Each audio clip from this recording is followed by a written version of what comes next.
Good morning, everyone. We're about to bring you the latest COVID-19 UAE updates. However, if you found this podcast through an article, which so many of you are doing, please hit that subscribe button wherever you get your podcasts so you can get your Dubai news daily. Good morning, Dubai. How are you doing? Welcome back to the Lovin Daily, where I take you through the trending stories that everyone in Dubai is talking about. Today, we're going to be talking about number plate madness, how you can actually get one of those really cool low number plates and contribute to a good cause. We're going to be talking about India and oxygen tanks going there from Dubai, and a thank you from India to Dubai for that. And also the rest of the world pledging donations and support to India at this really, really difficult time. We're also talking about COVID passports, how Emirates has just implemented it, and it's going to make your life traveling from A to B a lot easier. If you're like me and you lose documents, or if you forget to print things out, it's all going to be on your phone. It's all getting digital, and we're one of the first countries in the world to do it, which is pretty fantastic. But before we get into it, good morning to you all. Thank you for tuning in. Hi, Heka saying good morning on Instagram. Hi, Designed by Dream Voyages. Welcome to the show. Usually it's Simran and I. Simran is in India. We spoke to her yesterday on the show to get her update, but the main thing is we miss her, but she is safe with her family. She's just been one of the very unlucky few Dubai expats who got stuck in India with all of the travel restrictions, but we miss her lots and lots, don't we, Ali? Yes, we miss you so much, Simran. Come back so soon. much. Before we started the show, we were chatting, as always, Apple, Android. It's like an ongoing conversation in this office, but I'm a Samsung person, die hard, always will be, never change. What I will say is that the recent updates to iPhones coming directly from Apple has given me a lot more respect to Apple because of the privacy data stuff that they're going to stop. So as you know, we all get served ads on our phones. So if you think apps are listening and tracking you, they pretty much are. If I look up different types of fashion, I'm going to get more ads based on that to my phone. And that's a lot of Facebook are serving a lot of those ads, but basically Apple is now, with the new software update, so if you have an Apple or an iPhone, you'll be able to say no to being tracked. Which will change all of the ads that you'll get on your phone. It will mean a lot less money advertising ads online. But do you care? Yes. You do? Yeah. If you're just talking about ads, let's not look at any other personal information. If you're talking about ads, you do. Well, yeah, because obviously we look at Cambridge Analytica, and those ads led possibly to different presidents being elected. So you do care? Yeah. So for example, like if it's just basic stuff, like if I'm searching for like shoes, and all of a sudden my entire feed is shoes filled with within 6 shoes. seconds. Like, come on, like people, no, no. That's what's so, because I think we're only becoming aware of this stuff now, right? And it's like in the last couple of years, it's been happening behind the scenes. And then when you see kind of big scandals, when you realize that Facebook gave away a massive amount of our data to I guess for profit, and then that information was used to, I guess, serve elections. But the thing is, when you get that update, if you're an Apple user on your phone, my question is, will you say no? It'll be a little pop-up on your phone, which is a small pop-up in the grand scheme of things, but actually if everyone says no, it will change the way ads are served to us, and it will mean a lot more protection of your privacy on your phone. Will you say no? Me? I don't want my data to be shared, so I think it's a massive step up from Apple. Apparently Facebook is not happy about it because they're massive on the data ad serving scene. But let us know your thoughts. We'll jump into the comments as always. Let me turn on Facebook to see if anyone's tuning in. Let me know as always where you're watching from. I miss Simran, and it's Ali and I here in the studio, but love to get your thoughts on the stories as always, and we love to read the comments after the show as well if we don't get them during the show. But let's jump into our top story. This is a video that's going to be going beside me on Facebook here. And it was basically a tweet that said, "Thank you, Dubai. The Indian Air Force is now airlifting 12 oxygen tanks from India to Dubai." So basically the Indian Air Force has begun airlifting 12 in total ready-to-use cryogenic tankers from Dubai to India. This was arranged by the Adani Group, a leading business group. The group has also secured 4 shipments of isocryogenic tanks filled with 80 metric tons of liquid medical oxygen from Saudi. Now, this is a big push from India's private sector. We mentioned the Adani Group, but there's actually a lot more leading business groups involved in a massive push to bring much-needed oxygen tanks to hospitals in India, where we see they're obviously, of course, in massive short supply of oxygen tanks, limited resources. We've talked over the last few days. It's getting international headlines, of course, about the state that India is in at the moment. Every single day, our statistics become more grim and more shocking. I think last week we reported for the first time that India had surpassed the highest total of COVID-19 cases in one day. And at that point, it was at 300,000. We look at yesterday, in the last 24 hours, it was up to 351,991 cases in one day. And now the last over a 10-day period, they're averaging at 321,000 new cases. So this is, not only have they surpassed the country's a record, this grim, shocking, sad record, they're actually surpassing it over a 10-day period. And we're still seeing the cases, thanks to a strain, significantly increase. We spoke to Simran yesterday on the show. I'm not sure if you saw. Like I said at the start of the show, she was one of the Dubai expats who had travelled home and was unable to get back into Dubai because of travel restrictions. We know that those travel restrictions are there for a definite 10-day period. Will they continue? We're not sure. Emirates has even tweeted that it's possible. Well, Emirates tweeted that they're not sure after the 10 days what will happen in response to someone. But Simran, she said she's safe and well, and obviously the bigger concern is everyone around her. But she said even if you cough, it's just that the real fear that everyone around you, I think we've all been there when a slight cough has you cause for concern.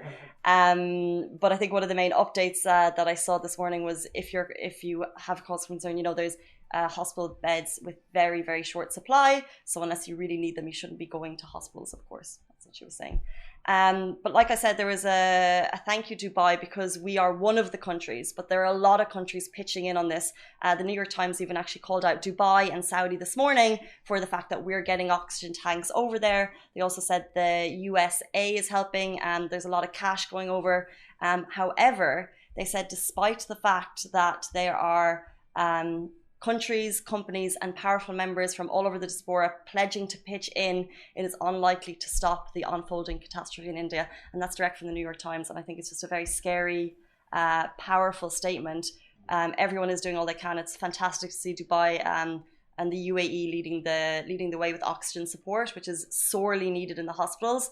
But these hospitals are in critical condition, and we're just hoping that we can see a dip in numbers, which can only be the main thing that can help. But word from Simran yesterday is that there is a lot happening on the ground there. There are a lot of measures in place. There's a lockdown, and authorities are really doing everything they can to stem spread on the ground. So as the cases continue to rise, and as we had a video up yesterday, I think the main thing we're seeing here is, of course, there's a massive level of concern and worry here in Dubai, because obviously we're such a massive population of Indians here in Dubai. It's nearly it's home for so many people. And you saw the Burj Khalifa light up in support, and other massive structures around the UAE doing the same, because India is home for so many Dubai residents and vice versa. We're so massively linked and connected. We have a massive friendship on a political level, but also on a personal level. So any Indians that are watching, and if you have family at home, we really feel for you, and we're hoping that the support will help and benefit a lot of people. It's just sad news. I think we've all seen the scary videos and stuff, so I'm hoping, we can bring some good news on that respect in the coming days. Let's move on. Emirates has introduced a paperless COVID-19 passport, so you no longer have to worry about losing documents, forgetting your papers, or getting things printed. Why, Ali, did you just turn like that? No, that's interesting. Yeah.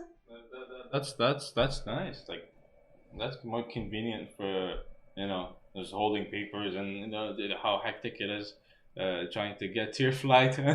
Papers flying. I've been there. Exactly. I think everyone has been there when one paper fell and the rest, everything just falls apart. It's so, having printed paper seems so old school. Yeah. But at the same time, Lovin Extra is here. This is the new membership, and while absolutely nothing changes for our readers, extra members get access to premium content, exclusive competitions, and first look for tickets and access to the coolest events across the city, and Lovin merch. If you subscribe right now, a very cool Lovin Red Eco Water bottle will be delivered to your door.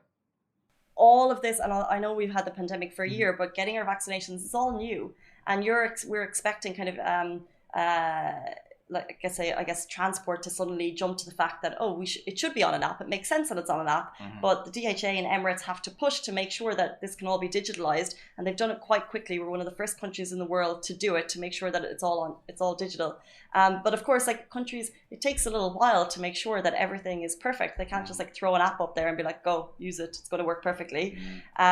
This is obviously a collaboration from Emirates, DHA. It's going to make your travel a lot more efficient. It's going to make it a lot more, I guess, environmentally friendly, because you won't be wasting papers. Yes. It's basically a paperless document verification. So you will essentially have a digital passport that includes all of your information related to your medical history, particularly COVID-19 testing and vaccination. And this is the key thing. If you get your vaccination in Dubai and you travel, you'll be able to show immediately via your digital app that you have got that vaccination done. So no more papers. This wasn't travel, but I went to have a slight medical procedure recently. I'm okay, nothing serious. But I had to the doctor said, you bring these forms with you because it's a bit of a pain when you forget them. And I sat there, I was like, I'll bring the forms. Don't you worry, I'll have the forms on the day. But then on the day, there's a lot of emotion. You're a little bit worried. Same with travel. And I forgot the forms. And I was sitting, and she was coming up to me, and I was like,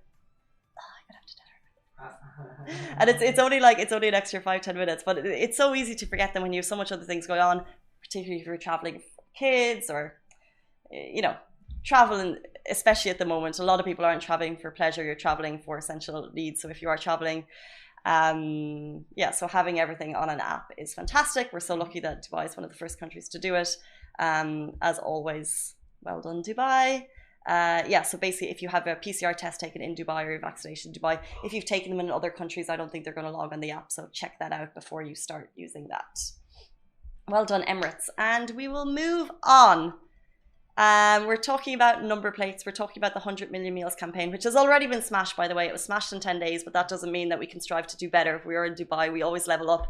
The 100 million meals campaign is now auctioning special car plates and phone numbers in Dubai. So we followed the first auction in support of 100 million meals.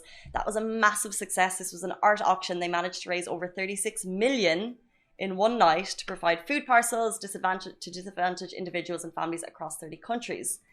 The next one, if you're interested, and we know many people in Dubai are interested because the elite people of Dubai love a distinct number plate. They really do. You see them, when I see distinct number plates on the road, I'm like, oh, who's that? Do you do that?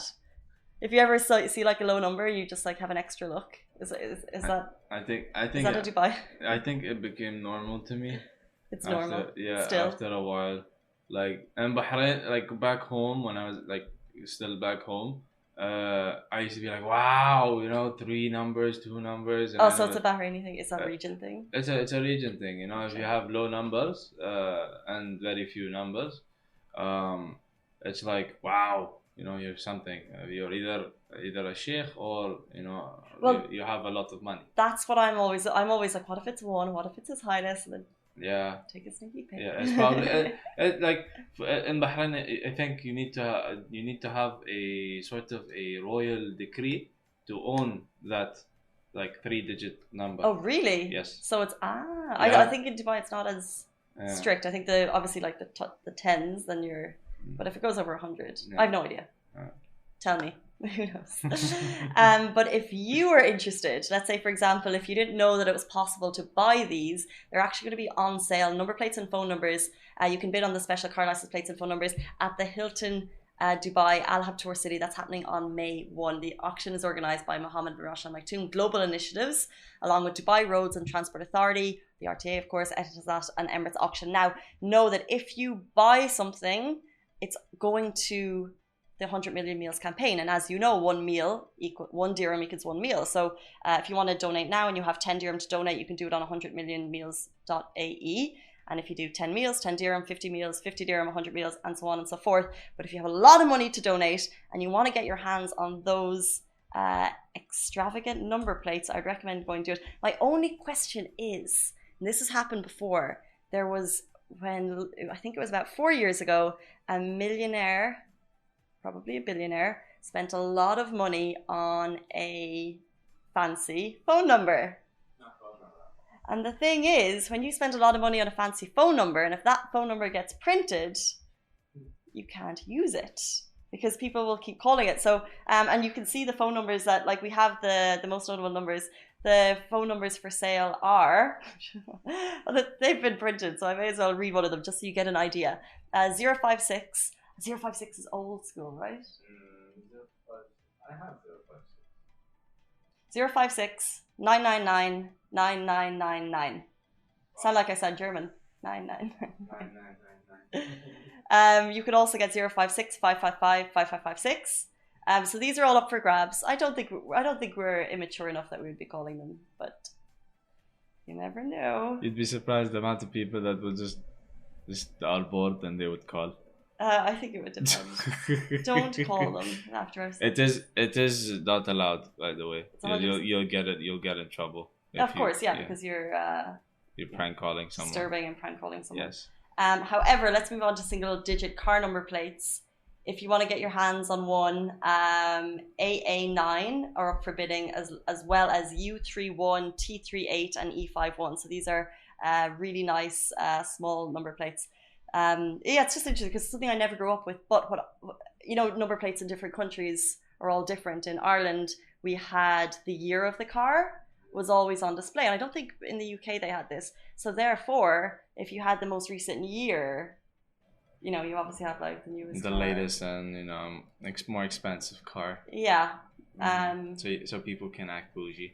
Yeah.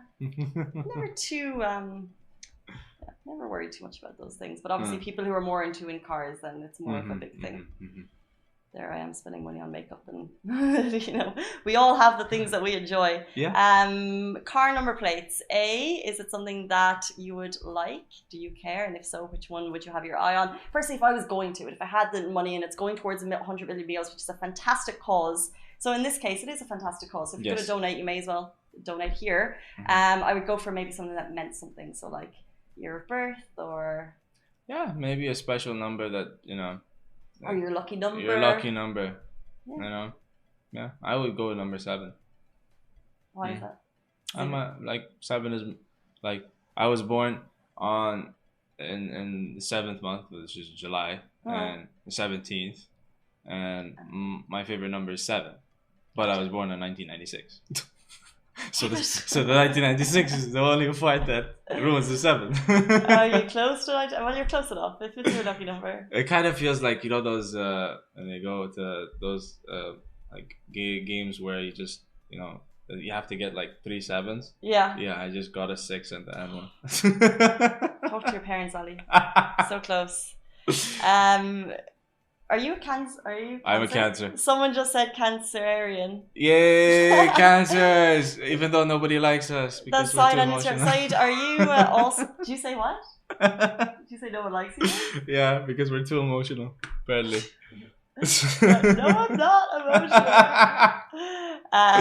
Said, if you're not a Cancer, that was very quick. I'm born on 21st of August. What does that make me? I'm actually on I'm on the border. You're on the border, so you're a bit of both. Well, I am a Leo, but I think my personality match is more of a Virgo. Did anyone hear that? He was like, I understand. Do you really? Do you get that? Yeah, I was gonna say, I barely get it. My knowledge goes as far as, I don't know, just saying that I'm a Cancer. And they're emotional. You know that. I know Leos are quite fiery and all of that. Yeah. I have Leo friends, and it sort of makes sense, but also, good morning to Salome. She said she lives in South Africa and she's watching. Thank you very much for tuning in, and thank you everyone else, guys. That is it. Leo leadership skills. Yeah, so maybe you can learn them. Do you believe in science? Who knows? I think you can find things that match your personality within all of them, but who knows? Guys, that is it for us on the Lovin Daily this morning. We're back with you every single weekday morning. Stay safe, wash your hands, be good, and we'll see you tomorrow. Bye. Guys, that is a wrap for the Lovin Daily. We are back same time, same place every weekday morning. And of course, don't miss the Lovin Show every Tuesday where I chat with Dubai personalities. Don't forget to hit that subscribe button and have a great day.